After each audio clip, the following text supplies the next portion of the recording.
The Growing Destinations podcast is brought to you by Experience Rochester. Learn more about Minnesota's third largest city, which is home to Mayo Clinic and features wonderful recreational and entertainment opportunities by visiting experiencerochestermn.com.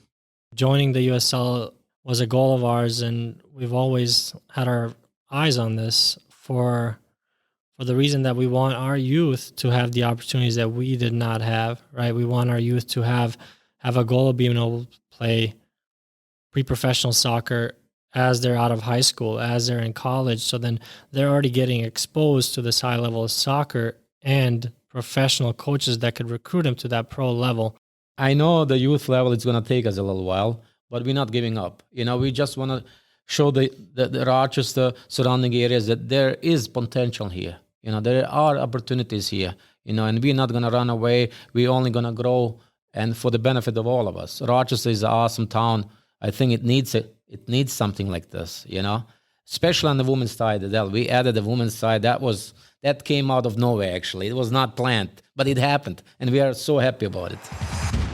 Welcome to the Growing Destinations podcast, where we take a deep dive into destination development and focus on a wide range of topics, from tourism and entertainment to economic development and entrepreneurism, and much more. I'm your host, Bill Von Bank. Some recent soccer news in Rochester, Minnesota has generated excitement. Rochester FC's acquisition of MedCity FC marks a pivotal moment, enhancing the regional soccer landscape and offering a clearer developmental pathway for players. This strategic move consolidates top-tier soccer within a unified club, promising heightened opportunities for talent growth. In a prior episode of the Growing Destinations podcast, I had the pleasure of speaking with the visionary founders of Rochester FC. We delved into their inspiring journeys from Bosnia to Rochester and explored the strategic reasoning behind their partnership with the United Soccer League. Midhat Mujic, Muharem Dedic, welcome to the Growing Destinations podcast. Thank you. Thank you. So Midhat, I believe you go by Mido. Correct. So in this interview, we will call you Mido, and Muharem Mo.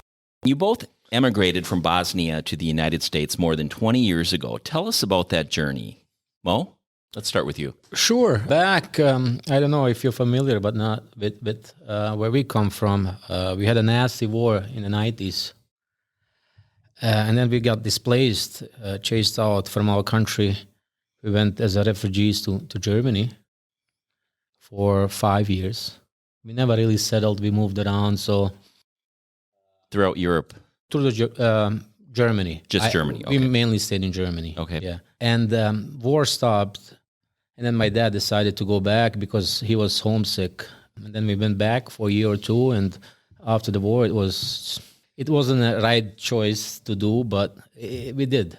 And luckily, he had family. He had his brother here. In Rochester, Minnesota, or? Actually in Texas. Texas. Yes, Arlington, Texas. So to the family, we established a connection to the embassy, and then they brought us over here. And that's how we actually landed in Rochester. When was that?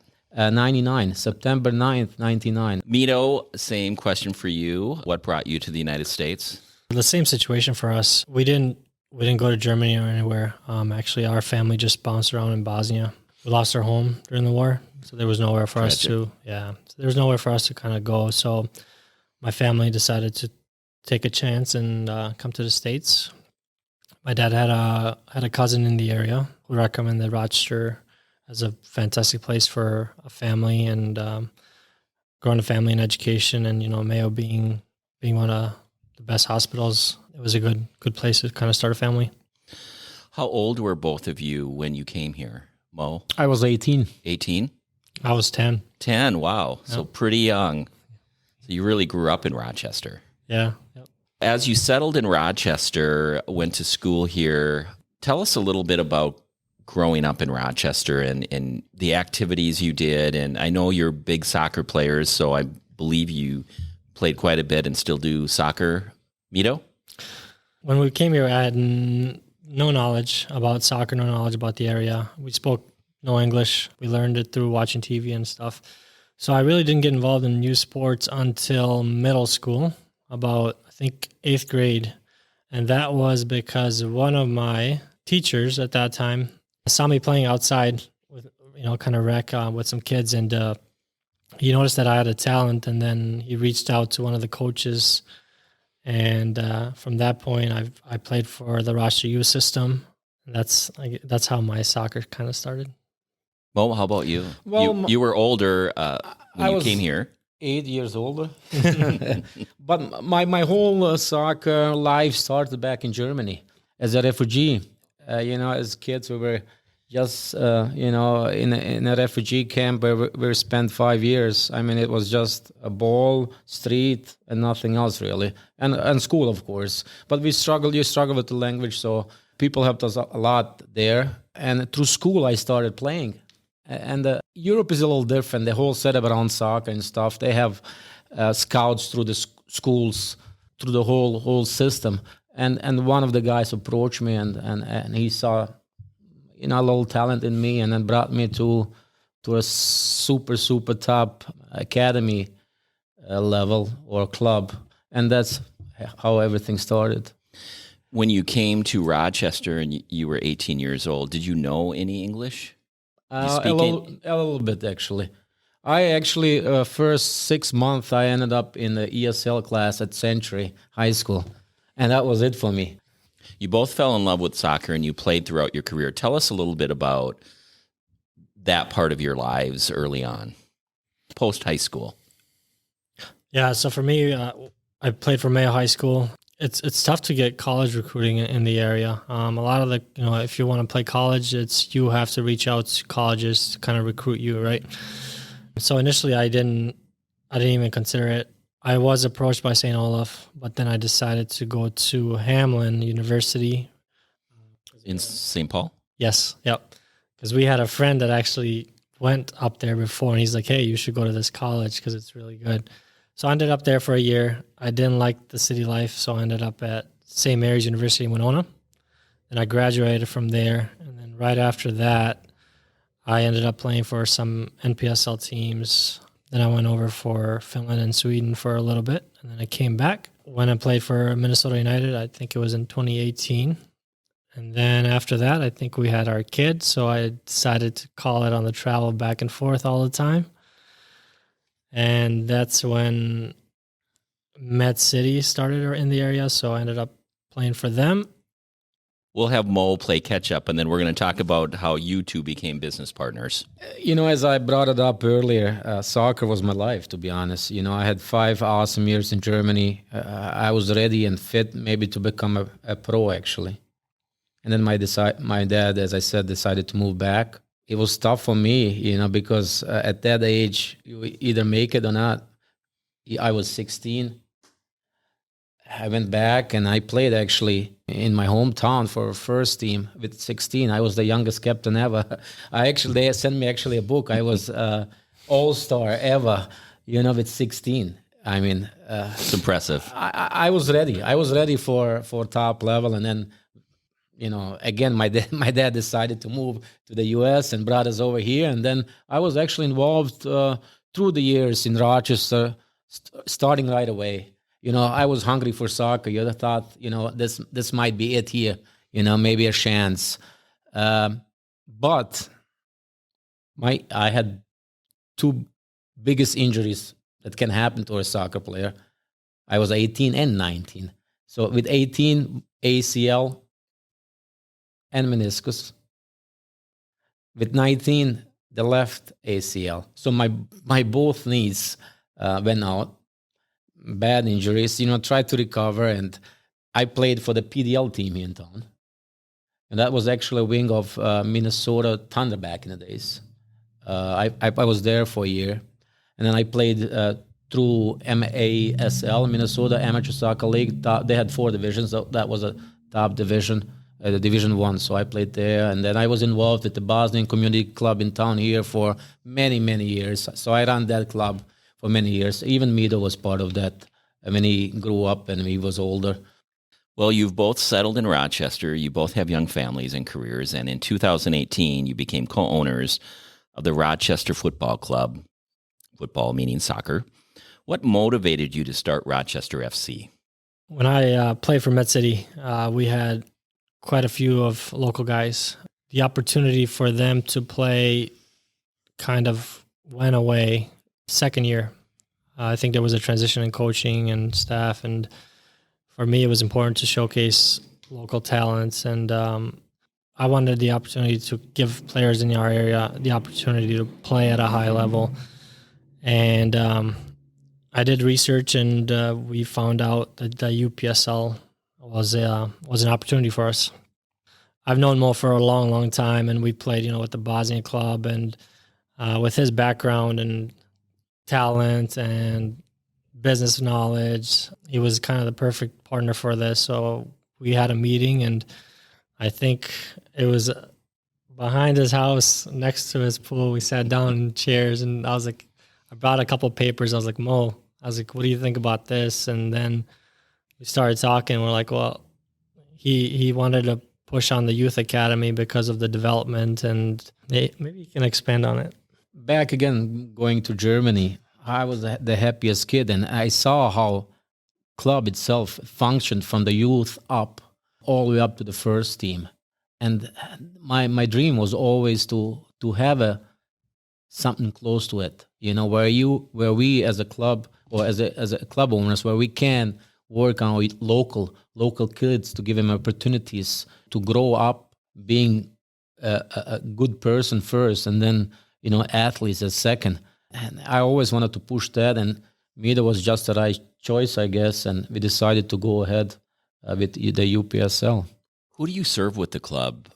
So the youth side's it's actually the toughest to kind of grow. So we've been working on it since 2018, and initially for us it was just recruiting kids on our own, kids who have never played soccer, due to financial reasons, or just never, family was just not supportive enough for them to do that. So we did a lot of personal recruiting back then, and we found amazing kids, and we started a team, with just the boys side.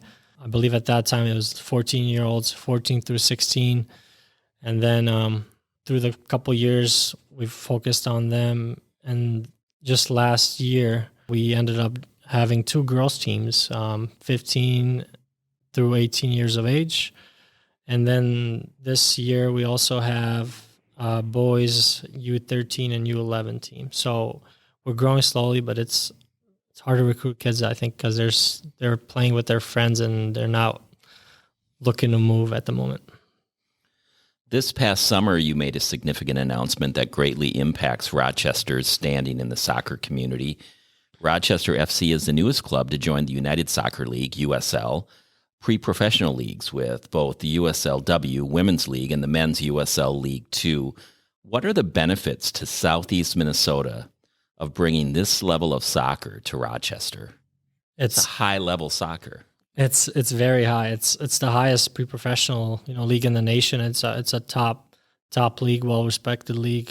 For us, it was important to take the step because of our past experiences with personally not being recruited by colleges, not being able to have an opportunity to go to that next level. Right, joining the USL was a goal of ours, and we've always had our eyes on this for the reason that we want our youth to have the opportunities that we did not have, right? We want our youth to have a goal of being able to play pre-professional soccer as they're out of high school, as they're in college. So then they're already getting exposed to this high level of soccer and professional coaches that could recruit them to that pro level. And that's something that we did not have. So for us, that was important.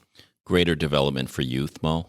Absolutely. Those are the reasons actually why we added both teams on top. Just for the youth to have a goal. They should have ladders, climbing the ladders. The highest should have been pre-professional, maybe professional in a year or two after they join the pre-professionals.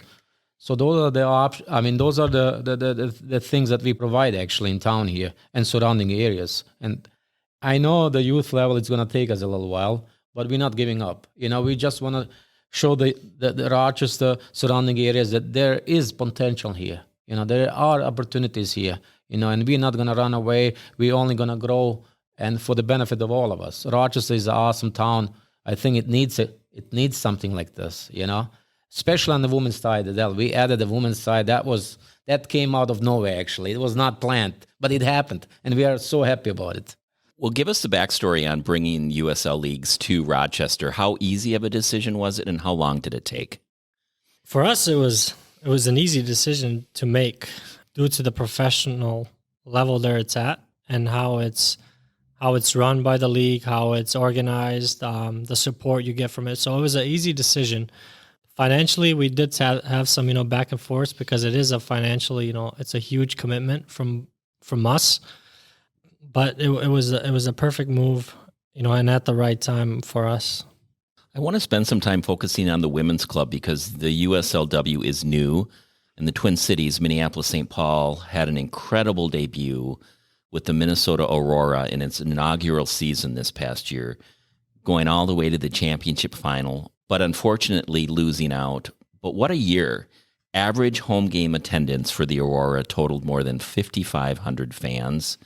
They will now be a competitor for you. Give us your perspective on this phenomenal season for the Twin Cities, Minnesota, benefiting from that and how that can be a springboard for your new league. All sports are played because of fans. They're surviving because of fans. Looking at these numbers, I mean, you tell me, you won't find a kid around here that's not willing to go out there and play in front of 5,000-6,000 fans. That's our goal too, but not now. Soccer is being played because of the fans. And looking at these numbers are phenomenal. I mean, reading and looking, on social media, of course, we research, our teams that we're going to play, and we are so excited, to face them. I mean, it's unbelievable, and especially for local kid to go up there and play in front of so many people. I mean, that's a dream come true. Mido, how about you? Give us some perspective. Yeah, so I'm with Mo on this. The fans is just it's a different atmosphere, and when you've played in front of, not even that many, but if you've played in front of a good crowd, it's different for the players. So for us, like, they're well organized. They've done well this past year, internally and with, on the field, off the field. I just saw that they actually got their mascot, which is a huge congratulations to them. That's a huge step for us. We want to replicate, and hopefully we can outdo them. But that's a goal for us. That's a positive sign to see so much energy in the inaugural season for the USLW. Yeah, I mean, women's side is growing, men's side is growing, and for them to have 6,000 fans on average per game, that's huge. That just shows the support there is for soccer, for women's soccer. So amazing. You mentioned earlier this is a big investment, financial, of course, and people. How will you measure its success? By attendance, to be honest. As I just talked, it's all about the fans. You have fans in, you'll have better marketing, better things in general. It looks better. You can sell more to businesses, by going and saying, hey, look, our games, they are attended by so many thousands of people. It's easier for marketing part as well. It's the attendance that clubs survive by, and marketing, of course. But you won't get that. They both have to click to be successful. I was at the press conference when you announced this big opportunity for Southeast Minnesota, a lot of media in attendance, and you also unveiled a new crest. Tell us about the new logo that I'm right now staring at as we're talking. When we had our other logo, we wanted to build a logo around the city of Rochester, the community, and that's where the loon came in, the state bird. Right. We had Rochester Football Club on there. The year was started in 2018. And then, they had the cityscape, I think, on there for Rochester. So, moving into the USL League, we wanted to modernize that a little bit. So we created the logo. We had a professional designer there out of England do that work for us, and they did a fantastic job. So the modern loon is in the center. We've got Rochester FC up top, and then Minnesota on the bottom, kind of representing the state, the city, and then the loon. We also added Minnesota for a specific reason. It's kind of interesting because Rochester Football Club, there's a few Rochester football clubs out there. Australia, New York, multiple areas. And I've gotten multiple phone calls from Rochester, New York. Hey, when is your game this Friday? We don't have a game this Friday, right? So including the Minnesota part will kind of hopefully eliminate that, not to get confusion. So in the loon, you've got the eyes. So instead of the eye, we did the yellow star to kind of give a shout out to us as owners and as Bosnian owners, to the Bosnian flag, which is, they've got this yellow stars. It's a great looking logo, by the way. Thank you. Thanks. How do you bring the community along with you as you build this new club? For us, the work that we've done, reaching out to businesses, reaching out to schools, reaching out to everybody is to kind of make them aware that Rochester Football Club is here. And we're here for the long term. We're not here for a year or two. It's going to decades and decades. And hopefully when me and Mo move on, there's definitely Rochester Football Club is still around. So we want to expose the club to the city. And we think, as Mo mentioned, by bringing in attendance and, bringing in entertainment. Soccer is entertainment. If it's done right, people will come out, enjoy the game. They'll support the players on the field, which we're hoping a lot of them are going to be local athletes. So by having that, and then on that, top of that, our city is going to benefit because anybody that's a sponsor of Rochester Football Club, they sponsor the club, but they also sponsor the youth. That gives us an opportunity to give scholarships to all the youth in the area. So that's how we get our funds to give scholarships to youth who can't afford it. And then on top of that, they get the advertising during games. So they get banners, they get flyers, they get brochures. So when fans come out, I think everybody benefits because the businesses benefit by the advertising. Now people know who this business is, that business is. The fans, the community benefits because now they're seeing our local athletes competing on a top pre-professional level against Minnesota Aurora or Chicago or Springfield. And then the youth benefit because they get the support from the community and they're able to play the sport they love in front of family and friends in the area. Mido and Mo, it's been great to have this conversation with you. It's fun to hear about this new enterprise and how you're building it in real time. Congratulations on your most recent success with the announcement of your affiliation with USL, and best of luck. Thank you very much. Growing Destinations, thanks for having us. Thank you for tuning in to the Growing Destinations podcast, and don't forget to subscribe. This podcast is brought to you by Experience Rochester. Find out more about Rochester, Minnesota, and its growing arts and culture scene, its international culinary flavors, and award-winning craft beer by visiting experiencerochestermn.com.